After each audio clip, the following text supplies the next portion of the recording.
Hello students, so welcome to our lesson for today, and in our channel we are going to tackle biology exams, and today we are going to talk about this paper 3 biology paper, and let's see how you can be able to answer this biology paper 3. As you can be able to see here, we have the requirements of each candidate, whereby you have a ripe specimen, or where a ripe orange labeled specimen Q. You have a boiling tube. You are provided also with a scalpel. You also provided with the Benedict solution, iodine solution, dichlorophenol indophenol, which is the DCPIP. Also, you're provided with a source of heat, a test tube rack, and test tube holder.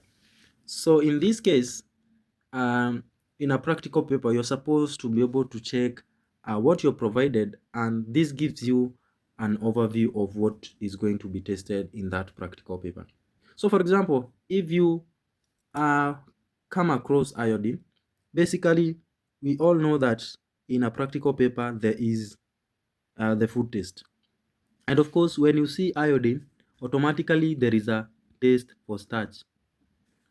And when you see Benedict solution, there is test for reducing sugars. And also DCPIP usually tests for the presence of vitamin C. So most students forget to write vitamin C. They think it is testing for vitamins. No, it is testing for vitamin C. And another name for vitamin C is ascorbic acid. So you are either testing for vitamin C or also known as the ascorbic acid. So basically what you need to understand that heating is done in reducing sugar and non-reducing sugars only. That is where we do what we call heating in the food test. So let's dive into the practical so that you can be able to see how to answer the questions. So let's read the question 1. Question 1 says that you are provided with the specimen Q, cut into two halves, squeeze juice from one half into a boiling tube using the reagents provided, test the food substances present in the extract from specimen Q, record down the food substances being tested, procedure, observation, and conclusion in the table below. So of course, we are going to talk about the food test. So of course, number 1, let's talk about test for starch, because we saw what we call the reagent which tests for starch, which is iodine. So our first step, of course, when you're doing a practical, make sure if this specimen Q, of course we know it is an orange, squeeze enough juice so that you can be able to test for all those three food substances. So let's talk about test for starch. In test for starch, what you need to understand, we have the procedure, and it is very crucial for you to write the right procedure. It is crucial for you to write the right procedure. So now the procedure is to 2 ml of the food substance Q, add 3 drops of iodine. So this is the first procedure, and most students they might write 2 centimeters cubic. That is also correct, but I prefer writing 2 ml, 2 ml, that is milliliters. Then of course, if you write 2 centimeters and you leave the cubic, you will fail. What you need to understand is 1 centimeter cubic is equals to 1 ml. So either way, if you use 2 ml and 2 centimeter cubic, your procedure will be correct. So to 2 ml of the food substance Q, add 3 drops of iodine, and then shake and observe the color changes.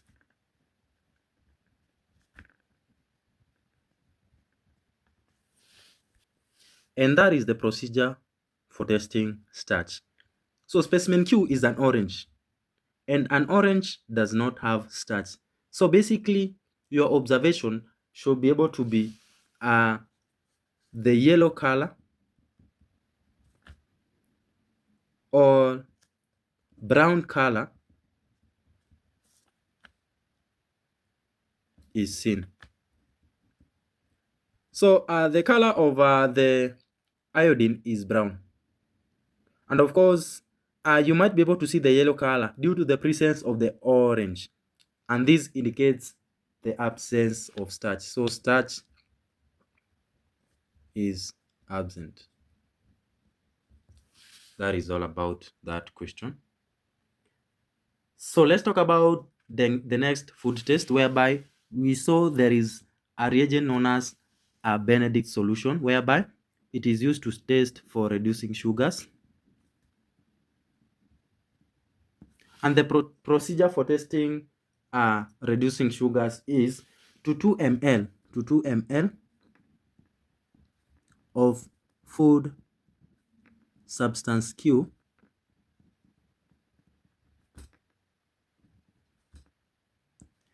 add an equal amount of Benedict solution.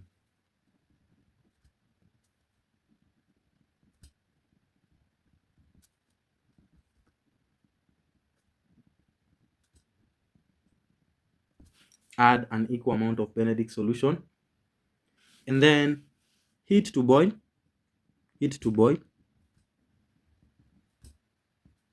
Lastly, observe the color changes.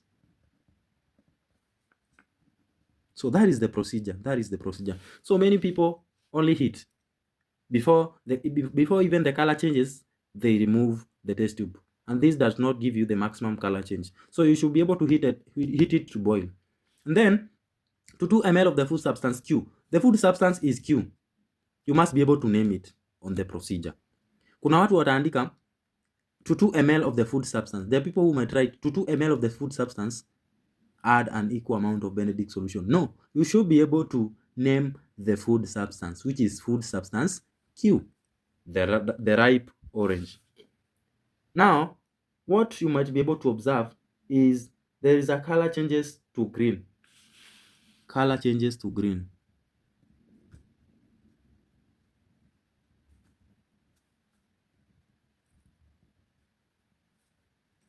It can also change to yellow or orange. And this indicates our substance Q, which is the ripe orange, has a lot of reducing sugars. So, of course, your conclusion will be a lot of reducing sugars present. Yes, that was supposed to be your conclusion. Lastly, let's talk about vitamin C. And this one is very crucial. I need students to pay attention to this vitamin C. Test for vitamin C. So, when testing for vitamin C, the procedure is different. The procedure is different from the other food tests. So in this one, you'll say to 2 ml of dichlorophenyl indophenyl add the food substance Q dropwise and observe the color changes.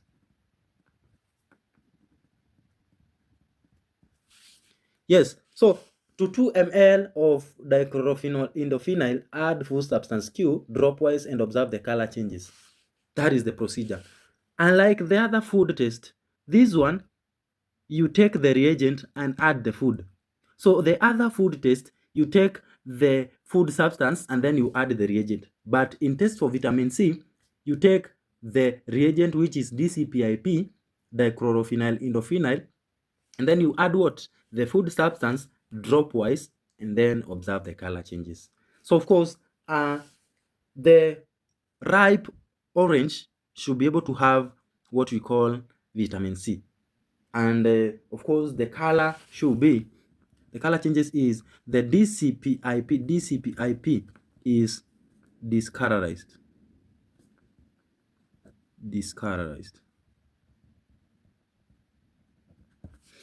That is your what we call observation. Your conclusion should be therefore vitamin C present.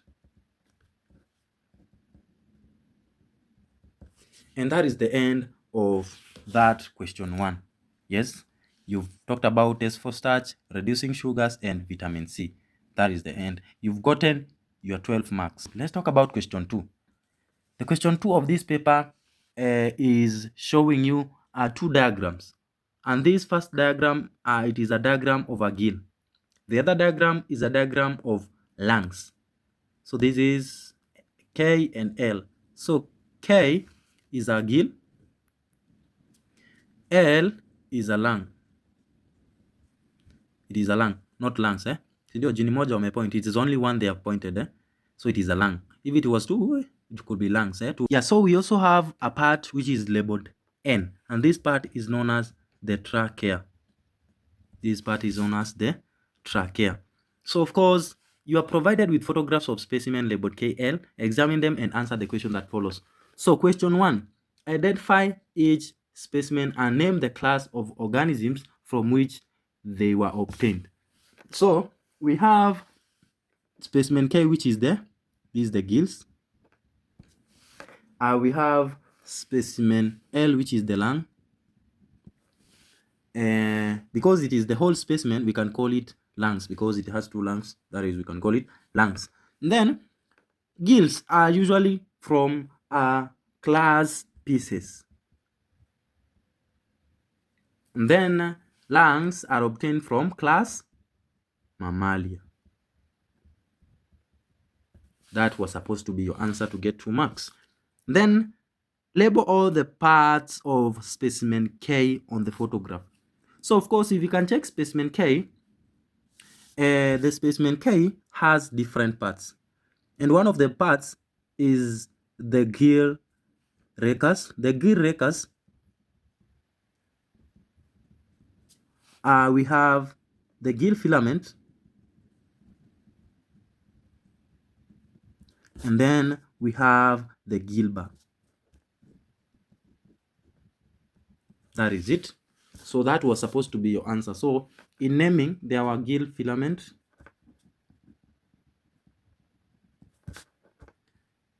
gill bar, and gill rachis.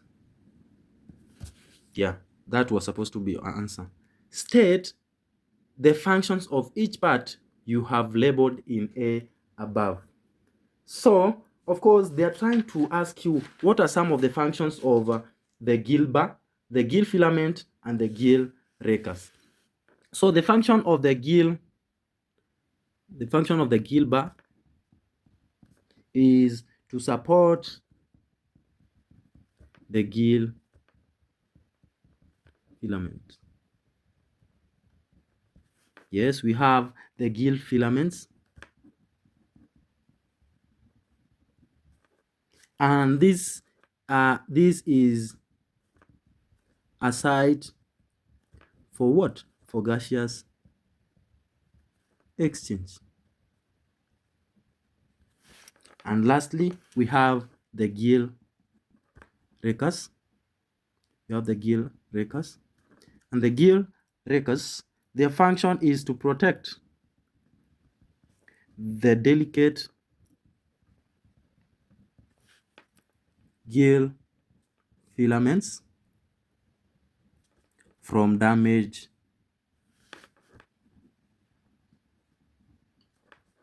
by solid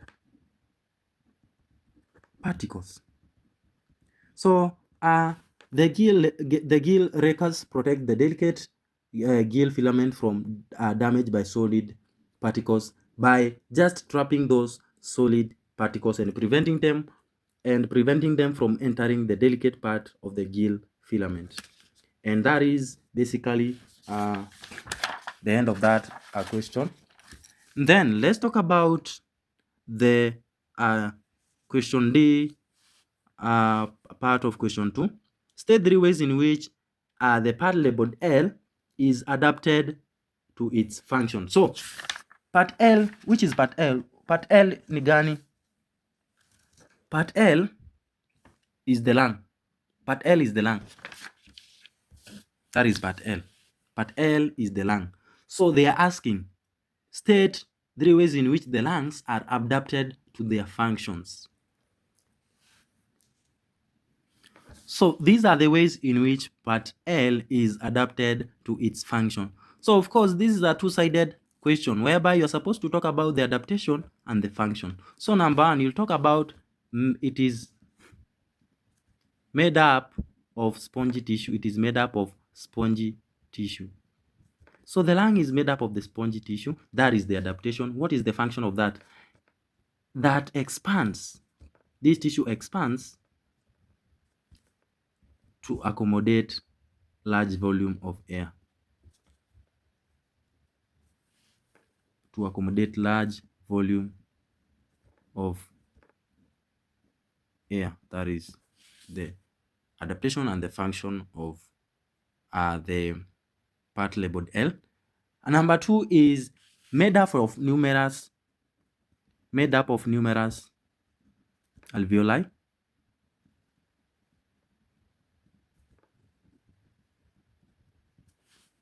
And that is the adaptation. What is the function?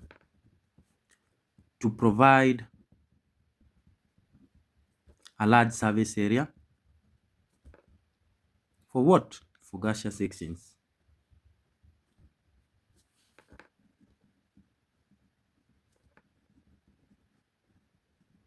So being a two-sided question, you have to answer in 2 ways. The adaptation and the function. So that you can be able to get the 6 marks. Lastly, the adaptation is well supplied with blood vessels. Well supplied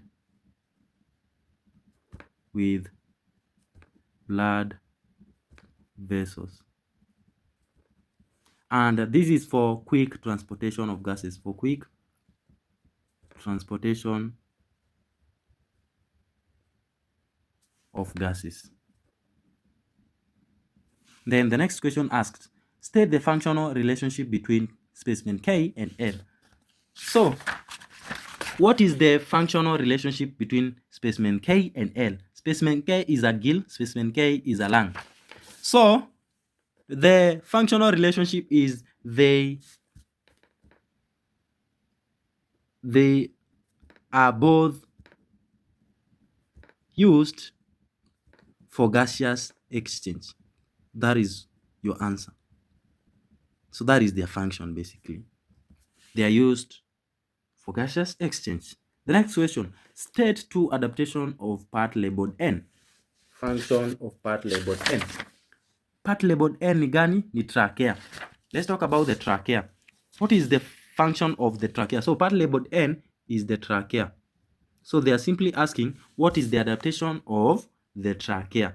Number 1 adaptation is it has rings of cartilage. Has rings of cartilage. And these, of course, prevent collapsing of the trachea during in exhalation. That is it.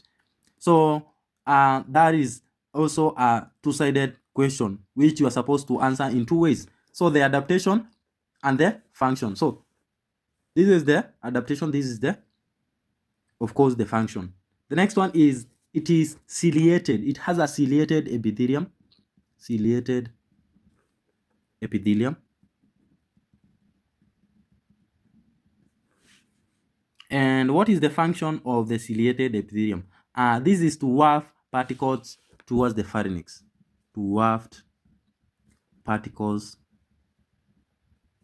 towards the pharynx. That is it. Then another adaptation that we can add up here is has a moist endothelium. It has a moist endothelium, which is the inner side, and this moist endothelium, it helps to moisten the air. And then another adaptation is it is hollow. It is hollow, and this is to allow passage of air. So that is how simple it is. That is the adaptations and function of what we call the trachea. It is hollow to allow passage of air, and that is it. That is it basically. Let's move to the next question. Now let's talk about question 3. Question 3 says you're provided with photographs of specimen D1, D2, D3, and D4. We have D1, D2, D3, and D4. So D1 is, of course, these are we have a part labeled X. These are hooks, These are hooks. Automatically, they are talking about different adaptation of fruits and seeds to dispersal. That is it. And number 2, I can see this is a cotton seed. Yes, this is a cotton seed. Number 3, this is a eucalyptus seed. And lastly, this is a bean. That is it. So, and they have labeled this specimen as this part as L. And L, this is I think this is a wing-like structure. This is a wing-like structure. That is how you get to understand your practical. And then this is a bean pod. Then of course, this one has structures, and these structures are referred to as papas. Of course, these are projections that allow these seed to be able to float on air. So the part labeled X is a hook-like structure, and the function of part labeled X is it attaches onto the fur of an animal. Hence, it is carried and dispersed to new habitats.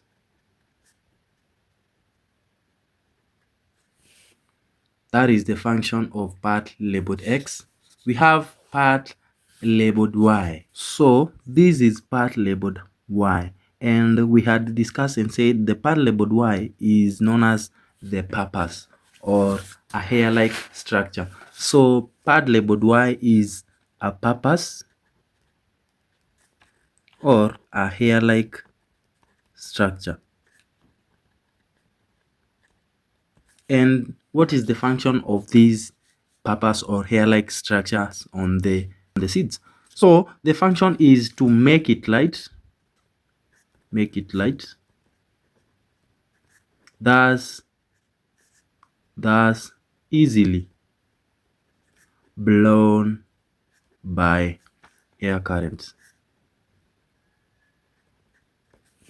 That is the function of part labeled Y. Let's see which part is part labeled X. I'm sure this is it. This is part labeled X. And of course, it is a wing-like structure. So you can write and say it is a wing-like structure. And what is the function of this wing-like structure? The function of this wing-like structure is it increases the surface area so that it is easily blown away by air currents. And that is the function of part labeled X. The next question is, state the method of dispersal of specimen D4. Specimen D4 is a bean fruit. So they are asking, state the method of dispersal of specimen D4. So the method of dispersal is self-dispersal. dispersal mechanism. That is all about. That is the dispersal method of dispersal. And you might be told to write the reason as to why it is self-dispersal mechanism, because it has lines of weaknesses known as the searches, and these are the ones that break when the pressure is built due to drying of the bean fruit. And lastly, name the type of genoecium. So the type of genoecium of a bean fruit, that is the specimen D4, the type of genoecium is monocarpus, while the type of placentation is marginal placentation. So those were supposed to be your answer. So basically, we'll talk about type of genoecium in another discussion. And basically, that's the end of our today's lesson.